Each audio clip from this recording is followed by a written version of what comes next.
Agora eu vou falar sobre esses três parâmetros aqui que eu uso no decorrer do dia para me dar alguns indícios das intenções de maneira geral.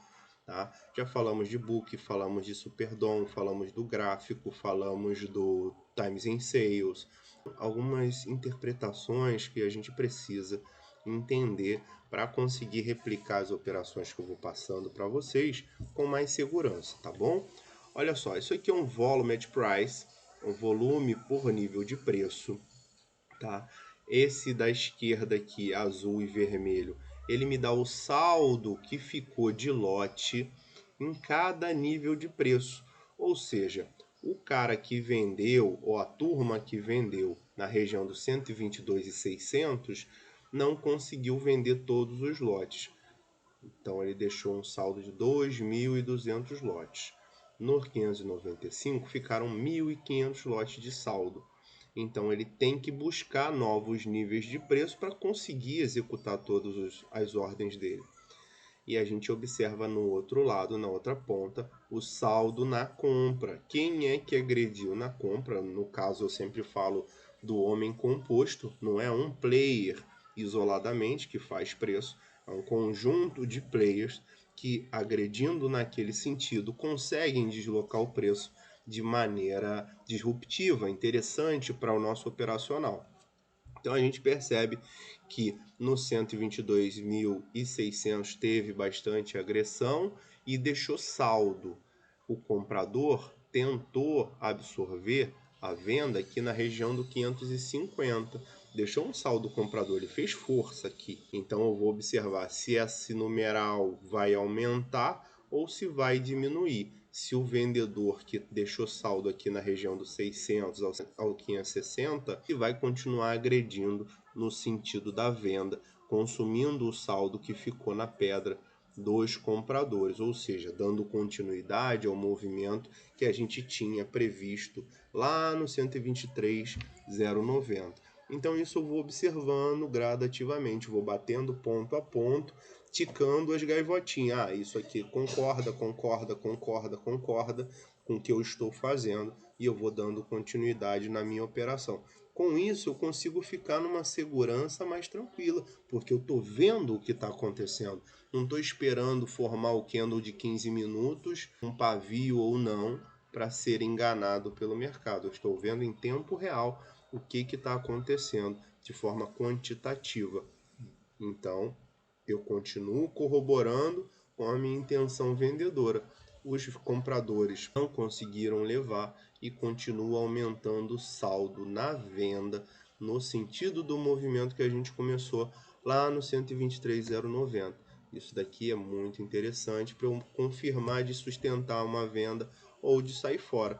Se chegar aqui na região do 500, por exemplo, que é onde está mais fraquinho, onde tem menos saldo, e começarem a absorver as vendas e deixar saldo na compra, eu começo a ficar cabreiro. Opa, o comprador está fazendo mais força do que o vendedor. Então há a probabilidade dele dar continuidade nesse esforço e vir consumir esses lotes que estão de saldo, tendo liquidez no mercado, ele vai levar para outro degrau. E nisso a gente vai observando o balanço do dia a dia. A gente vem aqui, ó, o índice futuro, né, no caso, vamos falar de volume at price ainda, tá? Esse aqui é o de barrinha, de estocástico, que faz a figurinha gráfica. E aqui são o número de negócios realizados. 12 mil negócios, 16 mil negócios, 16 mil negócios, onde está meu mouse aqui. Então eu observo que com a informação do 122.600, agora o saldo maior já ficou aqui no 550. E na região do 550 e na região dos 600, o vendedor tomou decisão de agredir firmemente a venda, aumentando o saldo no sentido vendedor e buscando novos degraus para ele consumir a quantidade de lotes que ele precisa. A gente percebe aqui uma crescente nos lotes, nas agressões, nos negócios realizados no sentido da venda. Do 530 teve cada vez mais agressão até o 500. Chegando na zona do 475, a gente já percebe que o comprador está tentando fazer alguma coisa, tentando reagir no sentido do movimento que ele deseja, que é levar a compra. Chegou no 450, o vendedor conseguiu superar o comprador no 431, 430 também. Então a gente já observa aqui que onde era crescente na compra, olha aqui, até o 475 houve a tentativa do comprador de levar, já a partir do 430 já dá uma exaustãozinha. O comprador já não consegue mais agredir lotes suficientes para levar. Agora vamos observar a reação dos vendedores nessa zona que teve bastante negócio abaixo do 550, que é um ponto de destaque.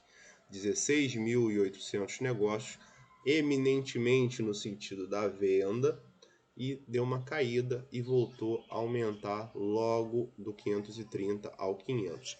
Então eu entendo que do 530 ao 500 teve uma crescente nas agressões vendedoras. E aqui é uma zona de reação do comprador que está tentando absorver a venda, segurar o preço e levar para um patamar que seja mais interessante para ele. Mas eu estou vendo briga, cresce e diminui, até que o vendedor agride o suficiente e deixa um saldo maior na venda, sendo mais firme, mais impetuoso no sentido da venda, levando o preço a outros patamares. Aí a gente observa também aonde é que teve mais agressão, onde teve maior negociação. A gente vê o 122.365, 122.390. No 390, apesar do esforço do vendedor, o comprador conseguiu levar acima do 395, 400 em diante. E levou o preço nesse momento lá para casa dos 600. Então, com esses parâmetros, a gente vai observando se está entrando mais compra, está deixando saldo, se o comprador vai conseguir vencer o vendedor, se há exaustão na venda, exaustão na compra. Isso tudo a gente vai associando a todos os outros parâmetros que a gente usa para conseguir descrever e antecipar os movimentos que podem advir a acontecer. Tá? Isso é Volume at Price. A gente estava conversando, enquanto isso, o comprador deixou saldo do 480 ao 550, ou seja, absorveu toda a venda que tinha de saldo aqui e já deixou saldo na compra. Olha só, então o comprador está fazendo esforço para levar acima dessa região. Então, se eu estivesse vendido, eu já teria desalavancado, teria feito uma parcial gorda, esperar a próxima reação do vendedor de forma mais impetuosa. Do Volume at Price, eu tiro também algumas pequenas zonas de negociação onde a divergência de opinião, 550 e 560, teve tanto operação no sentido da compra quanto operação no sentido da venda. Então, se ele vencer essa zona de preço e abandonar, ele pode buscar o patamar lá do 680 que ele estava trabalhando anteriormente, no sentido da compra. E respeitando e entrando agressão abaixo aqui da região do 550, 545, é muito provável que ele vai dar continuidade no sentido da venda. Isso aí a gente vai confirmando no Times and Sales os negócios realizados e as intenções, quem está vendendo, quem está comprando, por que está vendendo, por que está comprando. Por último, mas não menos importante, o nosso ranking das corretoras. Eu gosto de observar dessa forma, de forma numeral. Tem muito participante que gosta de ver de forma linear, né, que aparecem as linhazinhas, o comprador, o vendedor que subiu, que desceu e tal. Eu prefiro ver numeral, que eu me adapto melhor pessoalmente com o número. Tá? Então eu vejo que Bradesco está comprado com 14 mil, Genial 13 mil, Ideal 9 mil, BGC 8 mil, isso aqui intraday. Eu posso colocar também num curtíssimo prazo, mas não me interessa, eu não gosto. Prefiro ver no diário, no dia, o que esse cara está fazendo. Na pior das hipóteses, eu gosto de ver também se eu tenho uma dúvida razoável da intenção real daquele participante, eu abro mais o meu leque, eu coloco 1 semana, 2 semanas de trabalho daquele ativo para eu observar qual é a real intenção. Por exemplo, o Bradesco não costuma ficar do lado perdedor. Ideal tem os HFTs excepcionais de trabalho. Então, normalmente, essa galera tá ganhando. Será que ele tá errado? Será que ele tá certo? Será que ele tá vendido no cheio, tá fazendo proteção no mini? E aqui, em contrapartida, eu observo os vendedores. Quem tá ganhando dinheiro neste momento com o preço no 540? É Merrill, Goodman, Live, Toro, JP, Guide, Terra, Necton, UBS, no Invest, Clear, Modal, H-Concor, C6. Até que comece os primeiros compradores. Planner. Tem algumas corretoras que eu não levo muito em consideração, mas se o cara da, vamos dizer, Planner começar a agredir sequencialmente lotes de 1.000, eu vou prestar atenção nele, por que ele está fazendo isso e com quem que ele está fazendo isso. Porque 1.000 movimenta preço, tá?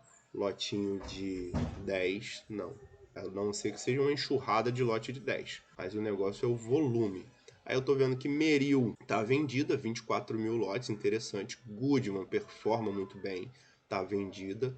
Então, quando eu começar a perceber que Goodman tá desalavancando a venda dela, então ela acredita que o mercado não vai dar continuidade, ou pelo menos ela está realizando parcial para se proteger.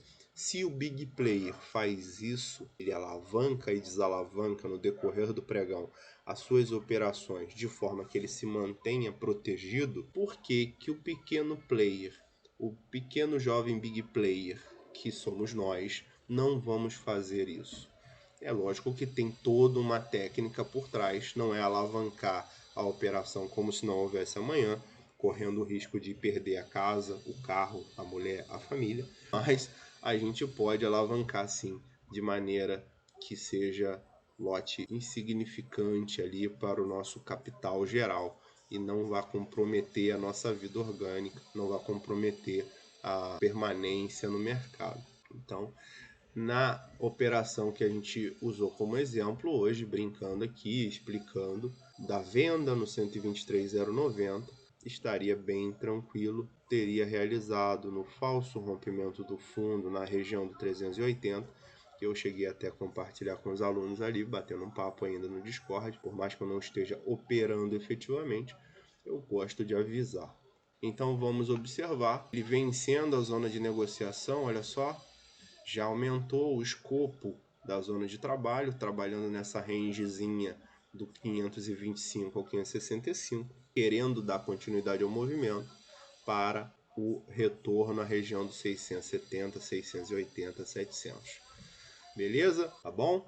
Valeu, galera!